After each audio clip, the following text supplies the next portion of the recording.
Wherever you go, whatever you do, throw a little at it. Omax, Vest and Briefs. Thiruvarur சட்டமன்ற தொகுதியில் போட்டியிடும் பாஜக வேட்பாளர் கோவி சந்துரு திருவாரூர் தொகுதிக்கு உட்பட்ட பல்வேறு பகுதிகளில் பிரச்சாரத்தில் ஈடுபட்டார்.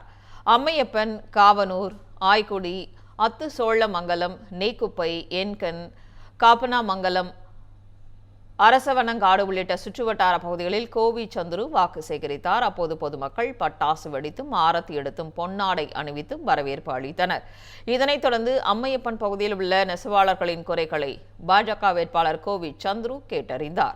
தொடர்ந்து பொதுமக்களிடம் மத்திய அரசின் திட்டங்களை எடுத்துக் கூறினார். திருவாரூரில் மாற்றம் வேண்டும், அந்த மாற்றத்தை தருமாறும் தெரிவித்த கோவி சந்துரு தாமரை சின்னத்தில் வாக்களித்து தன்னை வெற்றி பெறச் செய்யுமாறு கேட்டுக்கொண்டார்.